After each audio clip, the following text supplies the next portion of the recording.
What is up, guys? Shinchi42 here. In today's video of Rise of Kingdoms, we're going to be talking about 7 things that you should be doing after KvK is over. When you are in that rest period, I'm going to be giving you guys these advice and how you guys can prepare for your next KvK.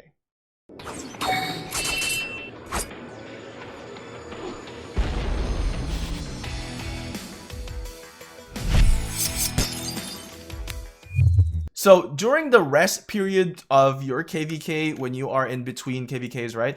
One of the things that you guys should be doing is to start defeating barbarians. Use your action point, but don't use your reserves. Okay, so use your action point, use a daily refresh that you get it to 0, but never ever use whatever reserves you have. If you want to compete for the KvK rewards, for the honor points, or even for the Eve of Crusade, you want to bank those action points. So this is something that you guys should be doing now. Don't wait for it, right? Don't consume your action point and just keep defeating barbarians or barbarian forts, or just use your daily regen action points.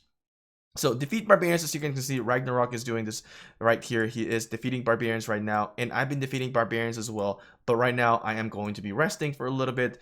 Farm, farm, farm. So another thing, tip number 2 here is to farm resources, right? So right now, I'm going to be farming some gems. I'm going to try to farm within my territory or within the Alliance territory, so we get 25% extra gathering speed.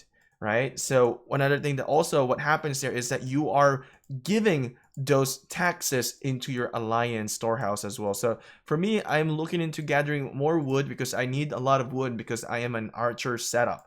So if you guys are looking at the information icon here, if you guys are new, when you are gathering within the territory, it's going to give you a gathering speed increase by 25%. Another thing is go and get the rune. Go and get the rune from the whatever shrine you have, or a lost temple, or even just, you know, sanctums or whatever.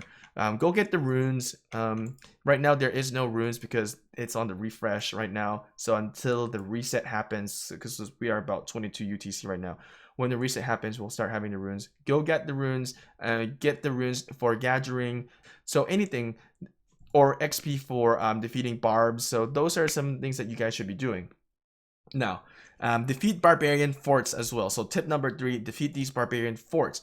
The reason why I am suggesting for you guys to defeat these barbarian forts is that, first, work on your castle. If you are a free-to-play player or module spender or a pay-to-win, but you're not yet there for the castle, you're not castle 25 yet, defeat the barbarian forts so you can work on your castle. Get those books of covenant. But not just that. What's the most important thing here by defeating the barbarian fort is that you can get basic action point recovery. So you can see I just got the basic action point recovery here.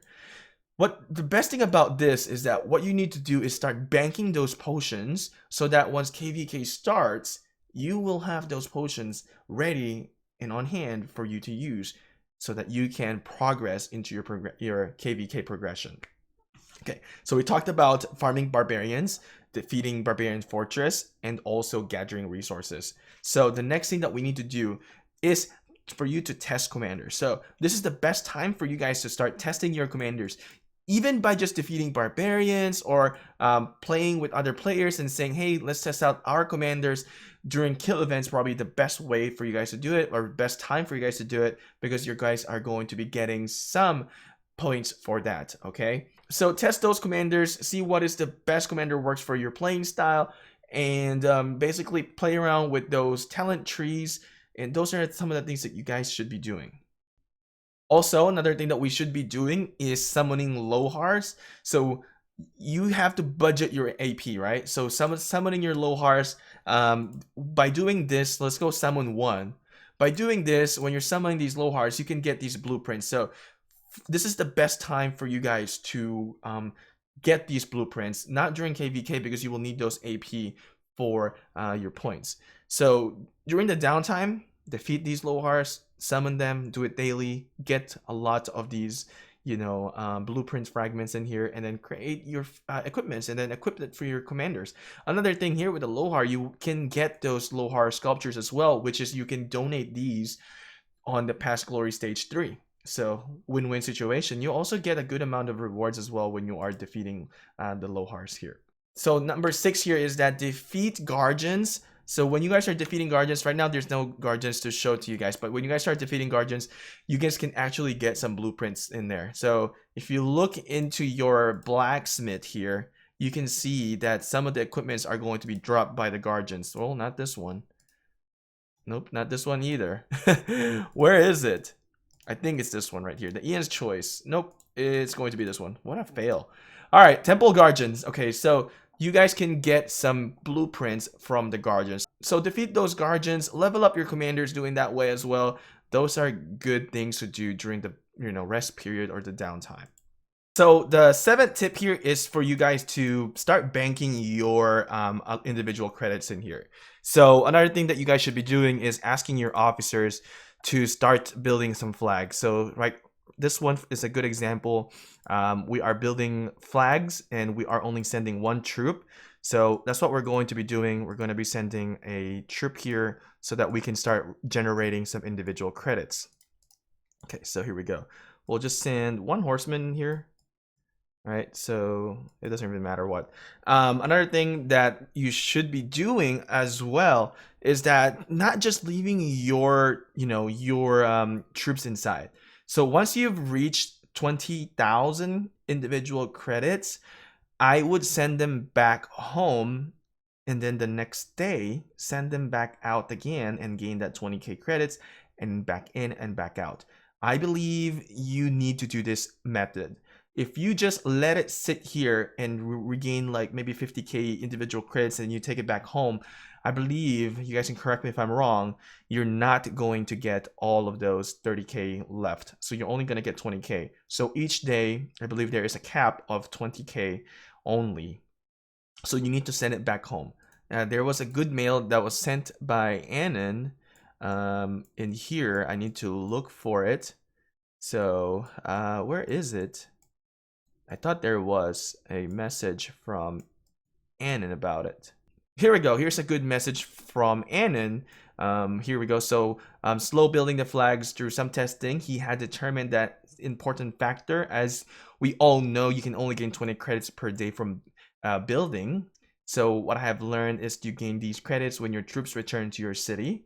So good information here from Annan. This means to optimize your alliance credit gathering, you need to recall your troops from the flag prior to reset, or you will not earn your 20k allotment for that day. So here's what you need to do, right? So send your troops, get 20k, and then send it back home. If you leave it for that day, you're not gonna get it for that day that you're supposed to get it. All right. So let's say on day 1 you send out your troops and you earn 50k individual credits, and then you collect it on day 2. Basically, you're missing out the day 1 stuff, and you're only getting 20k from the day 2. So hopefully that makes sense, because I know it can be difficult. Okay, so you just need to pay attention, check it, let's say after 8 hours or 10 hours of you sending your troops out there. Just check it before before the reset ends. So let me also give you guys an update here on my account in here and some of the things that I'm going to be doing in the future. I have max economic technology already, so we don't need to show that. And I'm going to show you guys my military technology. I am pushing towards cavalry T5 next. As you can see, I have my infantry and archer T5 unlocked. I will not be unlocking my T5 cavalry before KvK starts. What I'm going to be doing is I am going to unlock my T5 cavalry on the next KvK. The reason why is that I can donate those gems again on the Past Glory stage, and I can get some research speed up that way, so that I won't be using my universal speed ups. What my universal speed up is going to be used for is going to be for training troops. Now, as you guys can see, I have a good amount of speed ups as of today, and I still have a good amount of research speed up as well. But I will not be going to be pushing until then, unless situation changes and I really need to. At this moment, I don't need T5 cavalry. My T4 cavalry works well already for me. So that's the time that I'm going to be push for it, or maybe I will be pushing it on an MGE. But at this moment, that is not on my radar to do, to push really for T5 cavalry. So these are my speed ups, just if you guys are curious on what's going on with my account. And also, Here is the amount of troops that I have right now. I have about 210 infantry, 387k archers, and then about 98k regular T4 infantry. And I have a lot of cavs here as well, and more archers in here. So that's my account right now, and if you guys are curious about it, and also here's my stats. Currently, I have with my technology power, it's going to be 24 million. With I still need to unlock 2 more T5s, so I'm guessing it's going to be around the range of 30 something million once technology is maxed out. Troop power is 10 million. Defeat about 545. I have about 2.3 million deaths by now. That's a lot. That's because of the defending and attacking the flags and into KvK. So there it is, guys. Hopefully this 7 tip is going to help you guys out, and just keep grinding. And if you guys have any suggestions or any more tips that you guys want to give us, make sure to leave that down in the comment section below. And if you guys are new to Rise of Kingdoms, hopefully this is very helpful for you. And if you guys have not subscribed yet to this channel, make sure to click that subscribe button. And if you guys want to join the membership program here with Shinchi 42, you guys can click that join button. The benefit of that is you will have a specific badge as a member, and you will also have emojis you guys can use during live stream events. And the best thing about it is that you guys are supporting me as a content creator. So if you guys want to further support this channel, there are some merchandise down there that you guys can check out. There are some shirts, hoodies, mugs, and other things in there. So anyway, guys, hopefully you guys enjoy this content. Make sure to share this content to your alliance members so that they can know what to do during the rest period of KvK.